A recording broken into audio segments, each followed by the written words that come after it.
mais uma vez, agradecendo aí a organização e o convite para a gente estar aqui falando dessa importante iniciativa que é o Programa Produtor de Água, que, enfim, eu até por ser original da Embrapa e trabalhar com esse assunto há muito tempo, de manejo e conservação de solo e água, hidrologia e outros, participei até da discussão do nome do Programa Produtor de Água, né? Saber se ia ser produtor de água, quem produz água, quem não produz, se é conservador, se é isso, se é aquilo.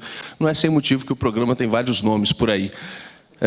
Mas, enfim, vamos falar do Programa Produtor de Água, que é uma ação destinada a promover a conservação de recursos hídricos no meio rural, visando a segurança hídrica. Na verdade, eu acho que é muito mais que isso, tá? E daqui a pouco eu vou mostrar o que eu acho.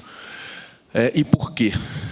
Os objetivos específicos dele: integrar a gestão de recursos hídricos, gestão ambiental e de uso do solo, apoiar a revitalização de bacias hidrográficas, induzir o desenvolvimento de projetos de conservação de recursos hídricos no meio rural, promover práticas de conservação de água, solo, vegetação e saneamento rural, contribuir para a adequação de propriedades rurais conciliando produção agrícola e preservação ambiental, estimular a adoção de pagamento por serviços ambientais.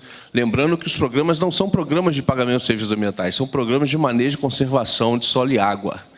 Tá? O pagamento de serviço ambiental é uma coisa a mais. Ali desconfigurou um pouco a letra, mas, para mim, esse Jorge Werneck sou eu, e quando vocês verem Lima, ali também sou eu, porque eu tenho muitos nomes, herança portuguesa. O principal objetivo do projeto é minimizar riscos de conflitos relacionados ao uso da água por meio de cooperação, boa governança, gestão integrada dos recursos hídricos, gestão integrada da paisagem e implementação de boas práticas agrícolas e ambientais. Então, vejam que é muito mais do que apenas pensar na melhoria da quantidade e qualidade da água, mas sim pensar no melhor modelo de gestão para bacias onde você tem, principalmente onde você tem conflito pelo uso da água. E aí eu vou usar esse projeto, que ele surgiu em 2010, né? O Programa Produtor de Água começou lá em 2001, 2002.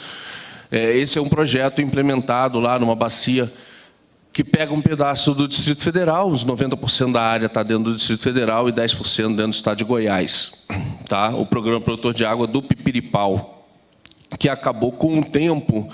Pipiripau é uma palavra indígena, que significa o rio raso que corre sobre pedras. E o fato de ser raso, quando diminui a chuva, vocês já sabem o que acontece. Ainda mais vocês que estão acostumados com coisas meio rasas, assim, quando chega lá na região do Pantanal. Enfim, então vou falar um pouco sobre esse projeto, que eu participo desde o seu início, em 2010, e que a gente tem um livro publicado sobre ele, e tem muita história para contar dessa bacia aí, que se tornou uma grande vitrine do projeto, não só para o Brasil, mas também para o mundo. Porque em Brasília, com todas as embaixadas, e como a gente recebe muita gente de fora, também é um projeto que recebe muita gente. Questão de cooperação e governança. Vocês vejam que são 17 instituições, e um projeto já tem 12, 13 anos e ninguém se matou ainda, né? Ainda mais um projeto que tem grande visibilidade, como o Programa Produtor de Água, que está o tempo inteiro no Globo Rural, está nos programas aí mais importantes relacionados a recursos hídricos, esteve no Jornal Nacional recentemente, falando inclusive do projeto daqui, né, e por aí vai. E a gente teve que montar um sistema de governança muito interessante. A gente cria uma unidade gestora do projeto, onde todos os parceiros participam do processo de tomada de decisão, no que pese ter uma coordenação, e tem vários grupos de trabalho que tratam aí de conservação do solo, reflorestamento, pagamento por serviços ambientais, Canal Santos Dumont. Isso significa que nós também trabalhamos com infraestrutura cinza, não tem problema, cada bacia tem suas peculiaridades, isso pode ser discutido no âmbito da unidade gestora do projeto, na definição de suas metas e das ações que você vai promover com a implementação do projeto. Então, teve a questão do Canal Santos Dumont, que era um problema antigo na bacia, monitoramento, educação ambiental, comunicação e marketing. Tivemos que criar depois essa última, porque é uma bacia que recebe aí, internacionais são umas 15 por ano, mais ou menos, e nacionais são muitas também. Então, tivemos que criar também uma parte de comunicação e marketing para organizar tudo isso. O acordo, existe um acordo de cooperação técnica, onde você pega essas 17 instituições, não necessariamente instituições que trabalham diretamente com recursos hídricos, né? Vocês veem aí, tem Fundação Banco do Brasil, tem o DER, o Departamento de Estradas e Rodagens. Por quê? A questão da conservação das estradas rurais. Então, cada um tem o seu papel ali dentro, de acordo com as atribuições e competências de cada uma dessas instituições. Temos pesquisa junto, né? Costumo dizer que na bacia do Pipiripau a gente produz alimento, que é uma bacia agrícola, essencialmente, mas também tem abastecimento humano, né? Captação para 250 mil pessoas, e você tem também, então temos a produção de alimentos, a produção de água e a produção de ciência. E foi assim que eu entrei nessa brincadeira, como Embrapa, e a UNB está ali também, e outras universidades também fazendo diversos trabalhos, diversos estudos. Não é fácil comprovar as coisas em escala de bacia hidrográfica, então a gente tem que fazer realmente muito estudo, muito monitoramento e muita modelagem para entender as coisas. E o que a gente consegue com essa estrutura do projeto? Essa palavra linda, que é sinergia. Tá? Eu participo de grupos internacionais, e é o que a gente tem buscando quando discute, por exemplo, né, está tendo a discussão agora lá em Nova York, né, depois de 50 anos quase, a gente está tendo de novo um evento das Nações Unidas específico sobre água, né, criar a UN Water, o órgão das Nações Unidas para a água. E uma das coisas que se discute muito é como integrar todos aqueles 17 objetivos do desenvolvimento sustentável em torno do tema da água. Porque a água permeia não só o solo, mas permeia todos aqueles temas também. Quando você fala de garantir alimentos para todos, energia limpa, quando você fala em saúde, o Covid nos mostrou de forma muito clara isso, e por aí vai. Então, é o que a gente busca aí. E o mantra do projeto: o projeto não tem dono. O projeto ele é motivado pela ANA, ele é estimulado pela ANA. A ANA tem uma participação importante, põe dinheiro também, põe seus técnicos à disposição, mas o projeto é de todo mundo que participa dele, inclusive os produtores rurais, ou principalmente os produtores rurais, que é quem está na ponta. Tá? Então, esse é o mantra, e sem isso aí a gente já teria se matado. Tá? Boas práticas agrícolas, só para vocês terem uma ideia do que a gente já fez lá na bacia, tá? 300 hectares, processo de restauração, terraços implementados, adequação de estradas rurais, implementação de barraginhas, implementação de ondulações, e aqui estão, aqui as mudas. Isso é tudo na bacia, tá, gente? Essas fotos são de lá. Tá, isso é importante também. Questão da adequação das estradas com as barraginhas. Essa estrada aqui é interessante, antes das ondulações transversais que a gente fez lá, que são técnicas simples, antigas, não são novas, né? Coisa simples de fazer, inclusive. Esse produtor aí não conseguia escoar. Depois de grandes chuvas, ele ficava 1 semana, 2 semanas sem conseguir escoar a sua produção de hortaliça. Imagina o prejuízo de uma brincadeira dessa. Né? E com técnicas simples a gente consegue resolver esse tipo de problema e melhorar a vida dos produtores rurais. Né? Boas práticas agrícolas, né, é algo que muitas vezes as pessoas entendem como custo. Não é custo, é investimento. Tá? E isso precisa ser entendido, e a partir do momento que o programa entra, as pessoas passam a perceber isso. Inclusive, o recurso que recebe de pagamento por serviço ambiental deixa de ser o mais importante, porque os benefícios que você ganha com um projeto como esse são muito além, muito maiores do que os benefícios gerados com pagamento por serviços ambientais. E esse canal não existe mais. Né? Eu comecei lá na Embrapa fazendo isso. Para conseguir outorga, eu precisei tubular o canal da Embrapa e vi que isso era uma maravilha. Né? Um canal que perdia, um canal de terra, que perdia em torno de 70% da água que entrava nele. Você botava 100 numa ponta, com tudo fechado, saía 30 na outra. A partir do momento que a gente tubulou, acabou a perda, a gente conseguiu uma outorga com valores bastante razoáveis e conseguimos atender toda a nossa demanda com muito menos água. E isso aí numa bacia de conflito, como é a bacia do Pipiripau, onde você tem lá 600 agricultores e tem uma captação importante para 2 cidades de médio porte dentro do Distrito Federal, um abastecimento de 250 mil pessoas, e que ficou aí durante as crises hídricas, durante 15 dias, 20 dias sem água, teve que cortar água para os agricultores, para poder manter um racionamento de só um dia dentro das cidades. Né? Vocês podem imaginar como é difícil. Está aí o processo de tubulação. A tubulação é diferente, né? As soluções baseadas na natureza são muito bacanas, mas tem umas delas que demoram. Você planta hoje, aí demora para recuperar. Não são coisas, às vezes, tão rápidas assim, quando você trabalha com as soluções baseadas na natureza, e do resultado, às vezes, também difícil de você monitorar e medir os benefícios ao longo do tempo. Quando você faz uma estrutura cinza, não. Terminou de tubular o canal, tá? Eu estou falando aqui de 20 quilômetros de canal. Terminou de tubular o canal, no dia seguinte a gente ganhou em torno de 135 litros por segundo. Pode parecer pouco, mas numa bacia que o pessoal briga ali por causa de 50, porque se tiver o nível um pouco abaixo, a companhia de saneamento já não consegue captar. Aí quando não consegue captar, você perde 300, sabe? Você deixa de ter 300 litros por segundo para a cidade. E aí isso se torna muita água.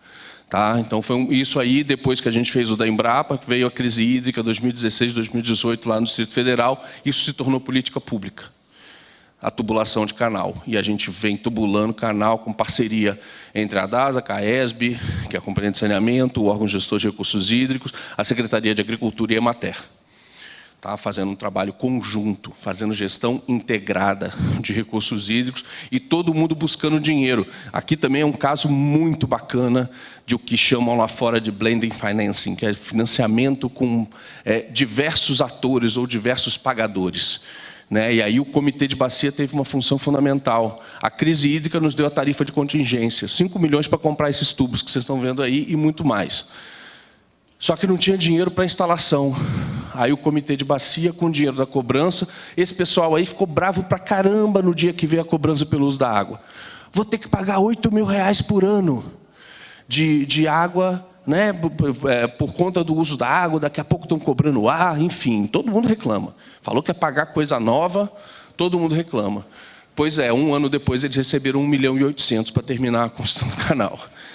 Tá? E isso melhorou a qualidade de vida e a de segurança hídrica para 250 mil pessoas e mais 600 produtores rurais. Porque o conflito, quer dizer, minimizou, mitigou. Tá? Não quer dizer que acabou o conflito? Não, se não chover, a chuva é o motor da hidrologia. Se não chover, a gente vai ter problema em bacias onde você tem oferta e demanda já muito próximo. Ali sou eu medindo o canal, tá? Com a minha equipe, no tempo que eu conheci a Alessandra. Cadê a Alessandra? Ainda está por aí? Enfim, a gente fez doutorado junto. Mas, enfim, talvez tenha dado uma saidinha. Tá? Eu ainda era magrinho e ruivo. Está aí a área da bacia que a gente já conseguiu fazer interferência, nessa área em vermelho, à esquerda, e o pagamento dos serviços ambientais, aqui com todos os parceiros, tá? Quer dizer, todos. Né, representantes das instituições, porque se for pensar em número de parceiro é absurdo, são 17 instituições, tá, gente? Mas gente trabalhando no projeto, incluindo os produtores. Vejam que a gente já conseguiu mobilizar em torno de 200 produtores de 600. Mobilizar, que eu falo, é com pagamento por serviço ambiental, porque benefício já quase todos da bacia estão recebendo, com certeza, não só em função da melhoria da gestão dos recursos hídricos, mas também pela própria disponibilidade de água. Pensem aqueles 100 agricultores que bebem água daquele canal, que agora você abre o canal, em 2 horas você abastece todo mundo. Antes de você abrir o canal, demorava quase 2 dias para abastecer todo mundo. E a facilidade de gestão que isso dá? A gestão hoje, numa bacia como essa, é feita por WhatsApp. Você pega o celular assim e fala assim, ó, preciso que feche o canal porque está faltando água aqui para abastecer a cidade. Ele fala assim, não, espera mais umas horinhas porque eu vou pedir para o pessoal irrigar agora então e a gente pode ficar depois um dia sem irrigar para você abastecer a cidade. Aí a chuva deve vir amanhã depois e aí vai resolver o nosso problema. Quanto vale isso? E antes não era assim não, viu, gente? Antes era na espingarda, era um brigando com o outro, era botando a culpa em cima do agro, era o agro botando a culpa em cima da população da cidade que cresce de forma desordenada. Era uma confusão desgraçada. Tá? Questão de mobilização, obviamente, tem que se fazer Olha a Alessandra voltando aí. Tudo bom, Alessandra? Veja o tamanho do evento. 700 participantes aí, estão vendo aí, são os produtores da região, lá, produtores rurais. Obviamente tem muita gente de órgão público. Tudo que faz em Brasília tem muita gente de órgão público.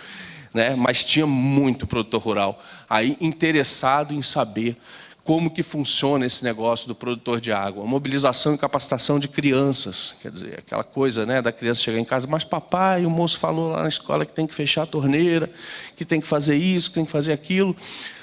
Né? Então começa com elas também. E aí algo, né, que é super moderno em termos de gestão de recursos hídricos. Tá? Dentro do Conselho Mundial da Água, eu estava dentro do grupo de trabalho, uma força-tarefa, que estava estudando. A grande pergunta que a gente tinha que responder era o seguinte: qual é o futuro da gestão integrada de recursos hídricos? E olha que tem gente que nem chegou ainda nesse nível de gestão integrada. Tá? Mas a pergunta era essa, né? O que vem depois? O que a gente precisa fazer a mais? Aí se gerou esse novo termo aí de uma abordagem mais sistêmica, mais holística, que envolve pessoas que estão além do setor da água, além do mundo da água. Tá? Porque às vezes eu conversar com o Léo, com o Anderson, né, com a turma que está aqui em cima, é muito fácil, muito tranquilo. Né? Todo mundo aqui é hidrólogo, todo mundo aqui é do mundo da água. A gente precisa conversar com todo mundo. Com jovem, novo, velho, de diferentes setores, de diferentes estados, de diferentes países, quando a gente pensa em gestão transfronteiriça. Né? E a gente precisa envolver, né, aquilo que a gente estava comentando antes. A saúde tem a ver com água. Meio ambiente tem a ver com água. Enfim, o que vocês imaginarem, gente, indústria, tudo tem a ver com água. Tudo tem a ver com água. É difícil pensar numa atividade que não envolva a questão da água. Aí fala, não, mas eu bebo cerveja. Precisa de mais água ainda para produzir um litro de cerveja. Tá? Então, não tem muito por onde fugir, não. Tá? Soluções baseadas na natureza, tema também, né? Como que a gente conhece o nosso território e faz um uso inteligente desse território, também em prol dos recursos hídricos, né? Que você deixa áreas que são inundáveis sem ocupação. É fácil fazer? Não. Né? Você pega áreas mais montantes, que são áreas, zonas de infiltração, zonas de recarga, que são necessárias para que eu tenha minha nascente, para que eu tenha meu rio. Né? Então, mais uma vez, soluções baseadas na natureza. Infraestrutura verde e cinza. De que forma eu integro isso? Não é brigar, ou eu sou infraestrutura verde, ou eu sou infraestrutura cinza. Não. É de que forma eu posso usar de forma inteligente a infraestrutura verde, para, inclusive, minimizar meus custos da infraestrutura cinza.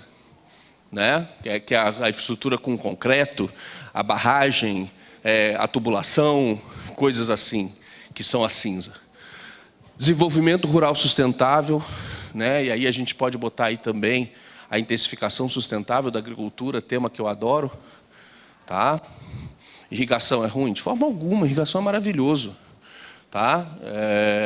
Só que nós temos que saber, né? Na época que eu estudei lá na faculdade, o pessoal falava muito do quando e como irrigar. Né? Eu fiz, inclusive, meu mestrado na área de irrigação também, mas hoje nós temos uma outra pergunta importante a ser respondida, que é onde irrigar.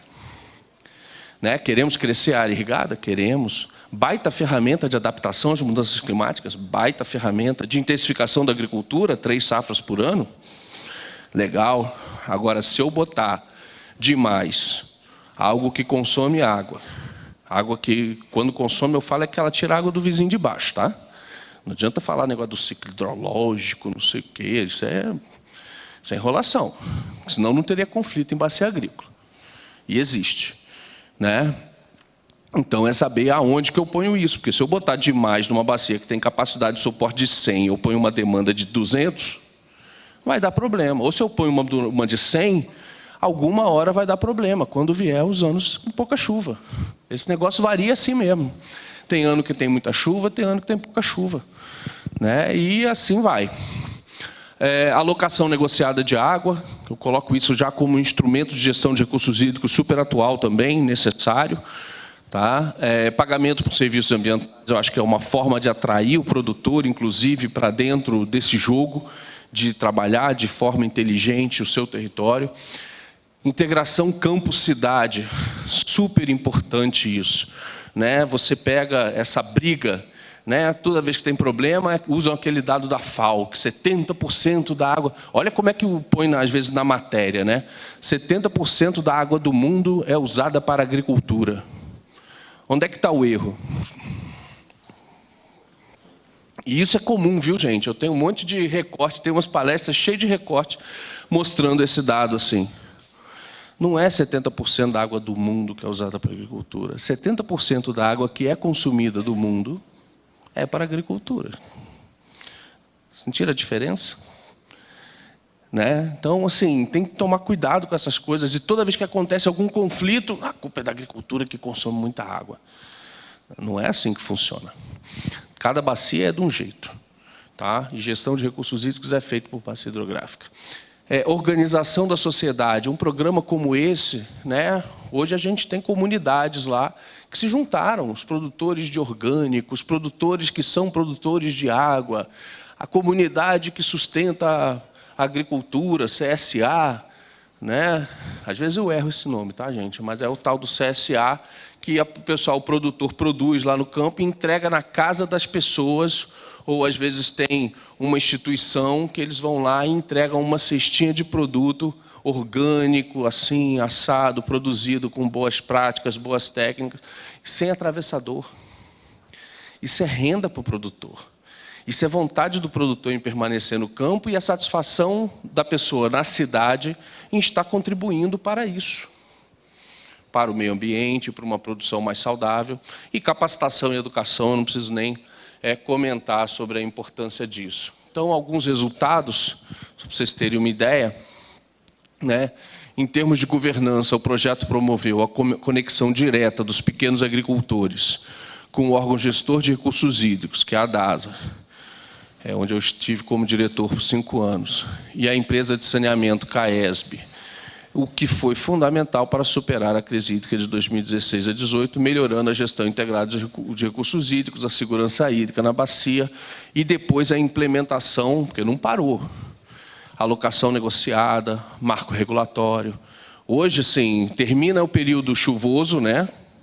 Termina o período chuvoso, fazemos as simulações, falamos, ó, choveu mal, nós estamos mal, e corre o risco aqui da gente entrar no nível de alerta, amarelo, ou vamos ficar no nível bom, verde, ou vamos entrar no nível vermelho. Se entrar no nível amarelo, e a gente tem uma curva de descida, a gente vai acompanhando isso, a gente tem que fazer tudo para não entrar no nível amarelo. Se entrar no nível amarelo, companhia de saneamento, você vai ter que cortar 50 litros por segundo. Agricultores, cada um vai ter uma redução da outorga aqui de 10%, 20%. Se planeje. Pior situação é não ter planejamento, é não ter esse conhecimento. E aqui o nosso regime de chuva nos permite isso. Né? Vamos botar isso aí, meio ano com chuva, meio ano sem chuva. Ele nos permite fazer esse planejamento para que no final do período mais crítico, né, no final do período seco, que eu tenha ainda água para abastecer todo mundo. Às vezes vai ter gente que não vai poder fazer a terceira safra. Eu tive produtores que acabaram com o café e começaram a plantar outro tipo de cultivo anual para que ele pudesse ter controle em cima da terceira safra, porque durante 3 anos ele perdeu muito com o café, que é perene. Porque ele não pôde irrigar os 100% de água que ele queria irrigar. Então, mais uma vez, mas o que permitiu a gente chegar nesse nível de maturidade? A junção das pessoas, a integração das pessoas, o nível de maturidade da necessidade de gestão de recursos hídricos. Porque a pior situação é o cara plantar e não poder colher. Muitos aqui devem saber disso. Porque aí o prejuízo é grande. Bom, o aumento da segurança hídrica para mais de 250 mil pessoas em áreas rurais e urbanas. Os agricultores deixaram de ser considerados vilões e se tornaram parceiros na gestão de recursos hídricos na bacia, aproximando o rural e o urbano. Super importante para a autoestima do produtor rural. tá? Que às vezes toma pancada de gente que não sabe nada sobre o que é ser produtor rural. Tá? O processo de tomada de decisão do produtor rural não é fácil. Tá? Tem que pensar em tudo isso e muito mais. Até na Bolsa de Chicago, enfim, né? Tem que pensar. Os agricultores se orgulham de dizer que são produtores de água. Então, é outro ponto super bacana, super importante. Você vai lá hoje, a gente que participa também no campo, né? Não só de terno assim, mas de vez em quando suja o pé também, e você vai lá e conversa com os agricultores, é impressionante a gratidão que eles têm com as pessoas que atuam no projeto e ao projeto em si. Tá? É muito bonito de ver. No âmbito do projeto, muitos agricultores organizaram em associações, passando por uma transformação ecológica na região, o aumento da renda. Isso que é importante, não só pela coisa ecológica, mas também isso associado ao aumento da renda e à melhoria da qualidade de vida deles. Os agricultores relatam o retorno de animais silvestres à região e com satisfação, tá, gente? Não é aquela coisa, agora está aparecendo capivara aqui, está comendo minha roça de milho. Não. Eles falam, que bom que voltou a capivara, que bom que voltou o tucano, que bom que voltou a arara. E é muito interessante ver isso. O macaquinho que já não aparecia há não sei quanto tempo, voltou a aparecer aqui, vem aqui brincar com meus meninos, enfim. E o projeto está sendo replicado na bacia. Não só a gente não se matou, como a gente está replicando isso para outras bacias lá dentro do Distrito Federal e Goiás. Jorge, só para informar, 3 minutinhos, tá bom? Estou sabendo, estou de olho. Obrigado. Obrigado. É ótimo aquilo ali, eu acho que a gente tem que levar para todos os eventos. Quanto isso vale, tá? Quanto vale isso aí? Não tem valor, não tem preço que pague isso. A gente tenta, tá? A gente está agora num momento de buscar indicadores para o projeto e como considerar isso dentro dos nossos indicadores. Então, aí alguns dos nossos produtores lá da bacia, tá? O Gilmar, a Fátima, eles já estão famosos já, de tanto que eles aparecem na televisão. E eu fiz questão de deixar o texto aqui em inglês, tá, gente? Foi de propósito. Para dizer que esse projeto é um projeto, né, está indo para a República Dominicana daqui a uns dias, porque estão implementando lá, estão implementando em outros lugares do mundo. Né? Eu mesmo já apresentei esse projeto em uns 5, 6 países por aí. No Fórum Mundial da Água, recentemente, no Senegal, das 9 palestras que eu fiz lá, 4 foram sobre o Programa Produtor de Água, sob diferentes óticas. Né? Uma eu fui falar de gestão integrada, outra eu fui falar de cooperação, outra eu fui falar de biodiversidade. E outro de financiamento. Então, assim, é muito bacana mesmo ver ali o depoimento do doutor Gilmar, lá, do seu Gilmar, dizendo que não basta ele fazer, os outros têm que fazer também, meus vizinhos também precisam se conscientizar, porque o passarinho que pousa lá, pousa aqui também, e a água que passa lá, passa aqui também. Então, todo mundo tem que estar envolvido dentro desse processo. E a dona Fátima é quase que um guru local, assim, uma pessoa de uma sabedoria. Assim, uma vez ela me quebrou. Aí foi no Fórum da Água do Brasil, lá em Brasília, né, em 2018. A gente estava numa mesa que tratava do... É possível produzir alimento e água ao mesmo tempo? E aí eu mostrando com todos os dados técnicos e tal, que poderia fazer, poderia isso, poderia aquilo. Aí depois de mim, vem a dona Fátima. Eu falo, meu Deus, o que a dona Fátima vai tirar da cartola hoje? Né? Ela, gente, primeiro eu queria discutir, com uma voz calminha, primeiro eu queria discutir o seguinte, o que é lucro para você? O lucro para mim é ter meus filhos sentados à mesa comendo uma comida. Pronto, me quebrou, né? Me quebrou, eu falei, não, dona Fátima, é você, enfim, eu não entendo nada desse negócio, não. E a gente, mais recentemente, ganhou um prêmio internacional entre 340 projetos do mundo. Nosso projeto ficou em 2º lugar. Tá? E essa frase que está embaixo aí foi uma frase dos organizadores do evento em relação ao nosso projeto. Gestão integrada de recursos hídricos para a promoção de paz. Tá? Nos deu muito orgulho. São vários projetos pelo Brasil, várias regiões metropolitanas, inclusive Campo Grande. Aqui tem o do Guariroba e Lajeado, salvo engano. Tá? A Ana já repassou 2 milhões de reais, foram 2 contratos. A execução, enfim, e depois a gente quer conversar mais sobre isso, para que a gente possa apoiar mais. E quero dizer também que temos um projeto com BID para implementação de plano na região e que pode trazer mais recurso para que a gente possa ter mais iniciativas boas como essa. Tá? Como implementar, e aí meu tempo acabou, como fazer o projeto de propriedade. Eu queria mostrar isso aqui, isso é tudo negociado com o produtor rural, o que vai fazer dentro da sua propriedade. Tá? Existem métodos para valoração e para pagamento de serviços ambientais, e aqui alguns exemplos do que a gente tem feito pelo Brasil afora com o Programa Produtor de Água. Tá? Conservação florestal, restauração, cercamento, terraceamento, e isso custa dinheiro, tá, gente? Então, a gente também tem que buscar recurso para fazer. As fontes são muitas. Vejam que o PSA não é nem o que gasta mais, né? A implementação é o que é mais pesado. E a gente está escrevendo mais um manual para que isso se desenvolva pelo país afora.